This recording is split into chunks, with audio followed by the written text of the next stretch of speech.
It was big news when a giant container ship lost a lot of its cargo at sea. But what this cargo was exactly was a well-kept secret, at least until two unauthorized divers went looking for it with permission. They hoped the secret contents of the cargo would make them rich. But this was not the case at all, because their discovery gave them no other option than to alert the police. Finn and Bill secured their oxygen tanks and dove back down again.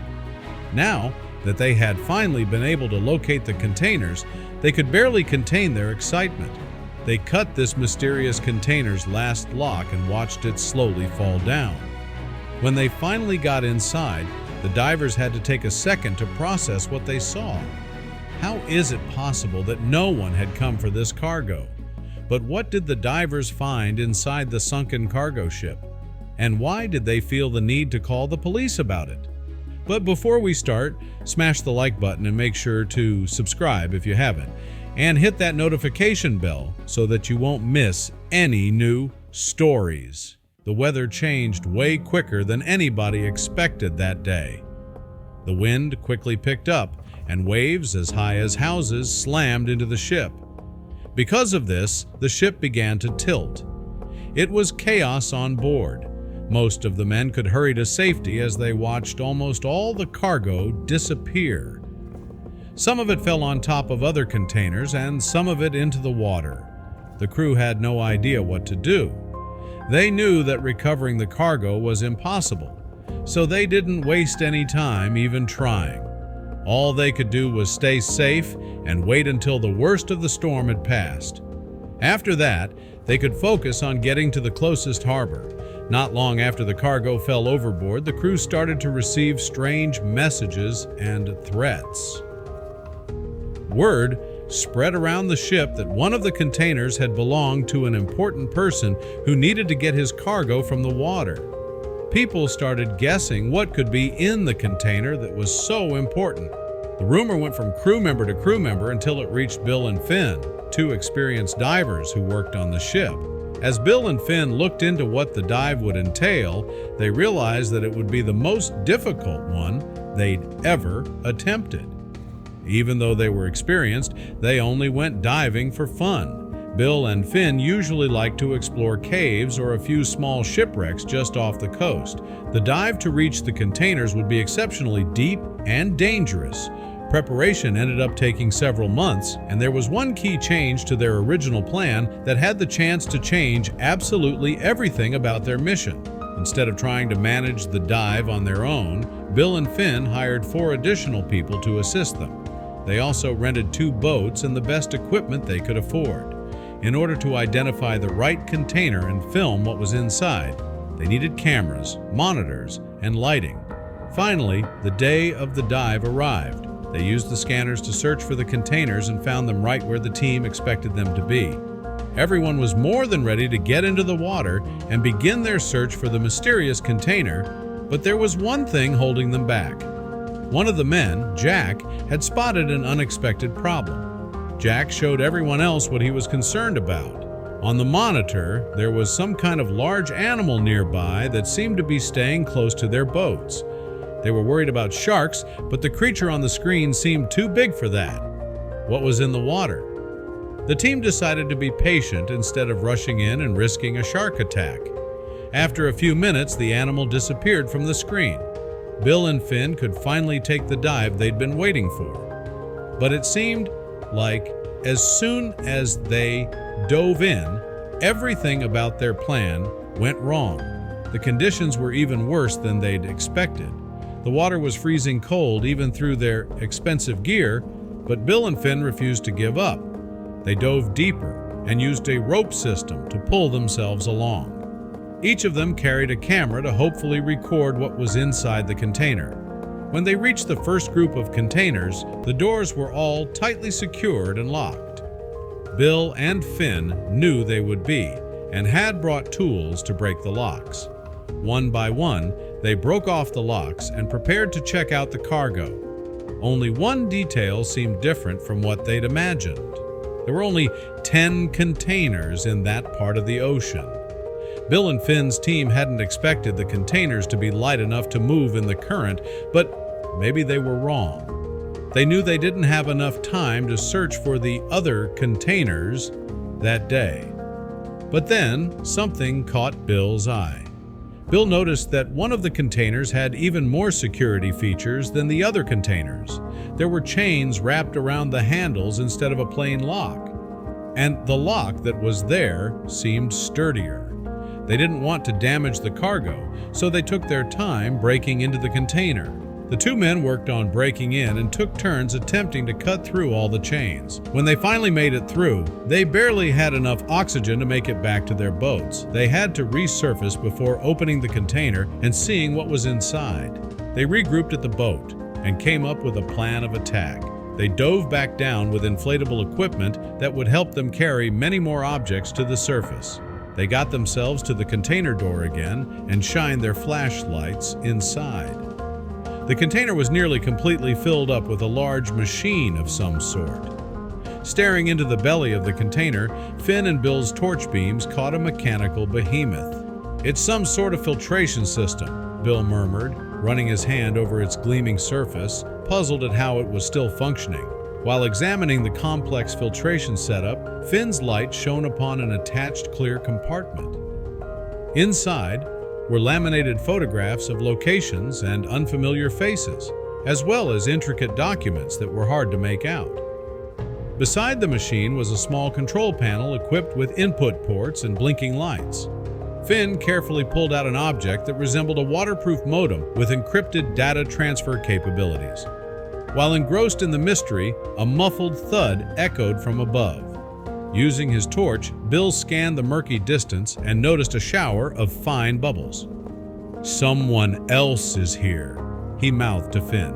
From the shadows, vague outlines of divers with unknown insignias emerged, heading straight for the container. "They aren't here for a leisure dive," Finn thought, a wave of panic setting in. The mysterious group seemed to be systematically scanning the seabed, inching closer. Understanding the imminent threat, Bill signaled Finn to ascend immediately. They deployed their emergency balloons, allowing them a quicker yet safe ascent. Reaching their boat, Bill and Finn pulled themselves aboard, panting heavily. As they removed their diving gear, a low rumble reached their ears. Turning around, they spotted a sleek black vessel cutting through the water, moving at high speed in their direction. Without a moment's hesitation, Bill fired up the boat's engines. Using their knowledge of the local waters, they made a beeline for the serpentine channels that snaked between the islands. The channel's shallow waters would be perilous for a larger vessel, giving them an edge. The roar of the engines echoed louder as they accelerated through a particularly narrow cavern. Bill could barely make out the roof of the cavern and navigated using memory and instinct. Ahead them, the black vessel hesitated briefly at the entrance before turning around. They'd lost their pursuers, at least for now. Amidst the intricate network of islands, a concealed cove provided the sanctuary Bill and Finn desperately needed. The immediate threat seemed distant now, replaced by the gentle sounds of lapping waves. Finn started laying out the items they'd retrieved. The laminated photographs, the encrypted device, all under the soft glow of their boat's lantern. By dawn, the two decided it was time to loop in the law. Finn dialed the local Coast Guard, detailing their discovery. Soon, an encrypted channel connected them with higher authorities. Bill emphasized the importance of discretion and the threat they'd experienced. Given the enormity of the discovery, a joint task force was quickly constituted.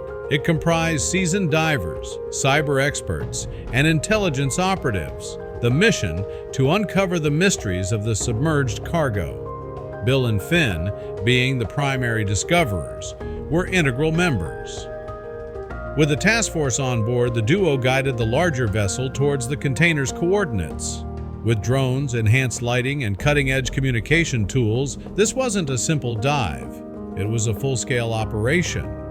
The dive commenced. As the bubbles cleared, the task force converged around the container. Bill and Finn, leading the way, felt a renewed sense of wonder, coupled with caution. With each revelation, more questions arose, drawing them further into the depths of the enigma. As footage of the sunken container and its mysteries surfaced, the media latched on. The story was too tantalizing to ignore. A submerged container, cryptic finds, a mysterious chase. News outlets worldwide broadcasted the unfolding drama with millions glued to their screens awaiting updates. With encrypted devices spread across the main deck, a team of cyber experts huddled around attempting to crack their codes. As more data was decrypted, connections began to emerge. The network wasn't just extensive, it was colossal. Links pointed toward a syndicate with tendrils reaching across continents. An underworld so discreet, yet so profoundly influential that its name sent shivers down spines. The CIA, MI6, and Interpol became involved, turning the investigation into a massive collaborative effort. In-depth probes revealed the syndicate's expansive operations. From smuggling to cyber warfare, their reach was unparalleled. Coordinated raids took place globally. From the alleyways of Bangkok to penthouses in New York, key players were rounded up. Interrogation rooms worldwide hummed with activity as authorities pressed for information, attempting to dismantle the syndicate piece by piece. Yet, the core remained elusive. The mastermind, the puppeteer pulling the strings, remained a shadow. Despite their successes, investigators felt the weight of the chase, knowing the head of the snake was still at large, plotting its next move. With fresh insights, the task force prepped for another dive. Armed with new tools and a refined purpose, they aimed to study every inch of the container's unique design. They believed it held the secrets, the key to the entire operation. The sea, however, was unforgiving. Strong currents and reduced visibility made the dive treacherous.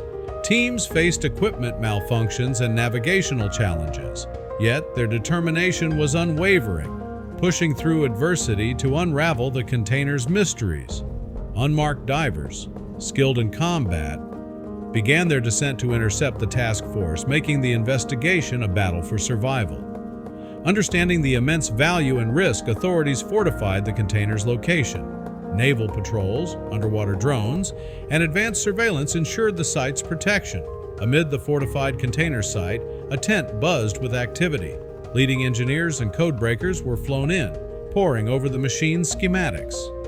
To the amazement of all, the machine was more than just a filter. It was an advanced preservation and encryption device. As investigators pieced together the machine's origins, a shocking pattern emerged. Similar modus operandi, unresolved thefts, and missing art pieces from the past started aligning. When details leaked, the world was stunned. News outlets ran marathon coverage, discussing the ingenuity of the criminal empire and the mysterious machine at its heart. The revelations sent ripples across nations, with leaders and citizens alike grappling with the scale of the deception. Deep within the machine, a hidden panel clicked open. Inside, neatly arranged, were rows of suitcases. Bill and Finn, breath held in anticipation, gingerly opened them, their lights reflecting off the treasures within. Each suitcase unveiled a marvel, from age-old paintings that had vanished decades ago to stacks of currency from various countries. The enormity of the find was breathtaking. The art, priceless and irreplaceable, represented history and culture. The money, meticulously cataloged, hinted at the syndicate's vast wealth. Bill and Finn stood back, the weight of the moment settling upon them. From a simple dive to the heart of a global conspiracy, they had unearthed a treasure that was beyond imagination. Their journey, fraught with danger, had culminated in this pivotal discovery. Honors poured in, medals, accolades, and interviews. Bill and Finn were celebrated as modern-day heroes. With the evidence in hand and public outcry at its peak, the syndicate's empire began its descent. Raids, arrests, and trials marked the end of its dark reign. Its leaders, once shadows puppeteering from behind the scenes, now faced the glare of justice. Museums worldwide rejoiced as the stolen art made its way back. The pieces, symbols of heritage, were lovingly restored to their rightful places.